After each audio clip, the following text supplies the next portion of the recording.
What's going on, YouTube.com? It's me, your host, YouTube.com. The YouTuber Noah Samsen made a video about a month ago called Manosphere YouTube Shorts. In this video, he makes some pretty outrageous claims and bad arguments. For example, his misunderstanding of Stoicism. If we weaken men, then if they become weak enough, they'll no longer be a threat. And I argue that point absolutely. I think the most dangerous men on earth are the weak men. And if you look at men who have no emotional control, because that's what they're trying to teach us to have. They're saying, listen, you're a man, you're allowed to just cry all the time and have no emotional control, no stoicism, just react to your emotions. You know what happens when you tell men to just react to their emotions? Anger. You have Weak is not good. Wait, what? Wait a second, what? Hold on. The guys who express their emotions and let them out and don't pen them up are the ones doing the violence?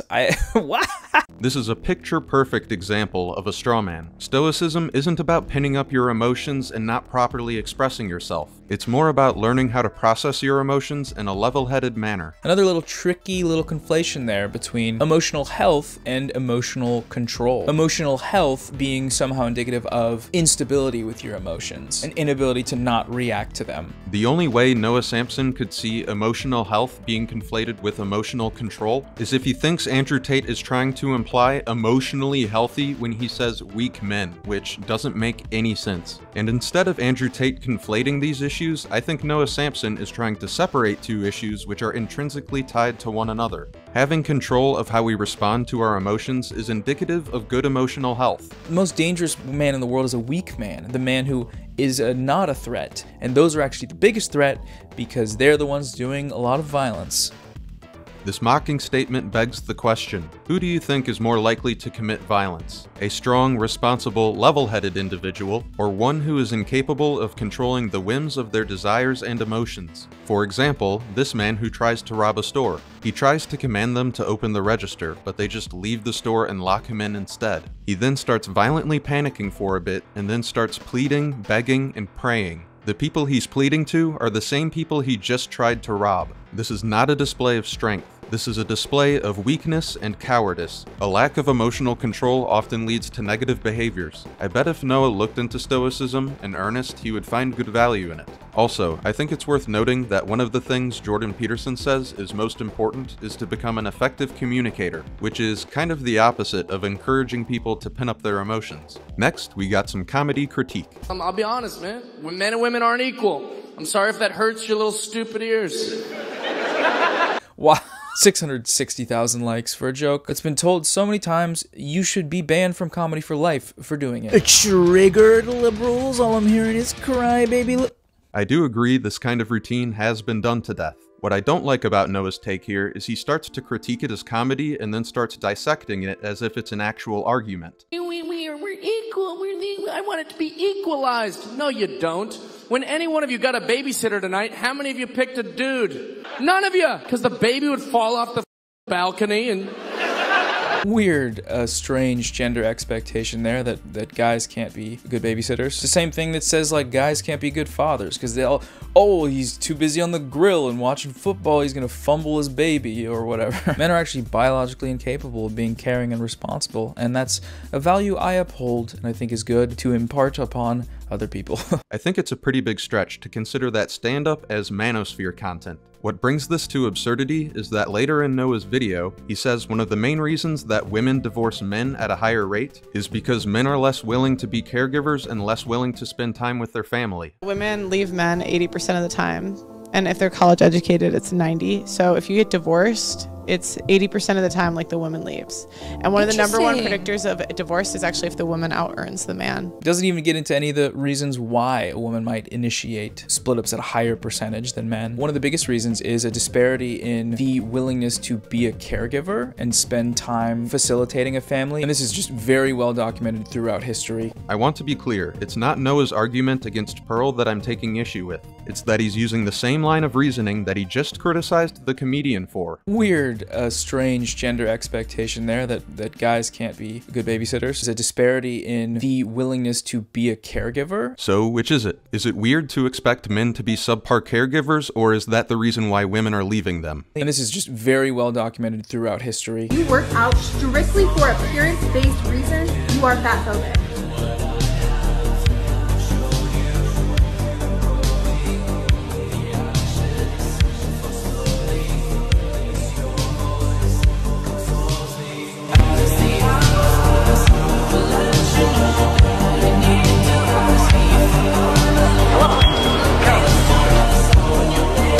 sort of a classic aesthetic method over here in the baby boy manosphere, which is presenting a warped view of society or its values based on viral clips of the most extreme representations of like anti-fat phobia arguments, stripped of the context and nuance that is required in a lot of conversations about things like fat phobia, and then immediately cutting to some clips of dudes getting pumped up at the gym and they're like, this is what they want to take from you. They want to get you out of the gym and all up on them damn genders. But it's like, what structural element of society that has any power whatsoever is pushing any of the stuff that they play at the start, right? It's Nico Cotto avocado clips. In 2020, McDonald's spent almost $2 million on lobbying fees, then turned around and spent 800 times as much as $2 million on advertising in the US alone. $1.6 billion.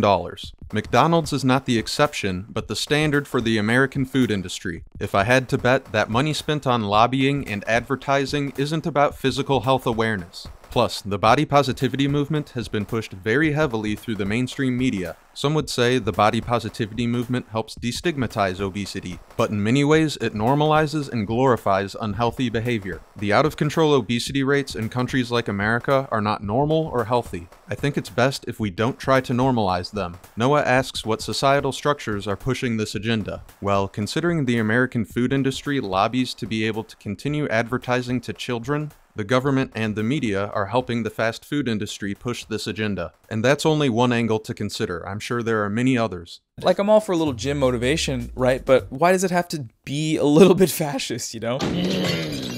If that was a joke, then it wasn't a very good one, and I don't think we need to be throwing the term fascist around willy-nilly. But considering how everything is made political these days, I don't think he's joking. I get the impression that these clips are used because they're annoying, not because of any sort of political agenda. Not every opinion or social issue needs to be made political. Alright, this last take is from a different but similar video. Just a reminder that No Nut November isn't real. You can nut whenever you want. I just and it was great. No one can stop me.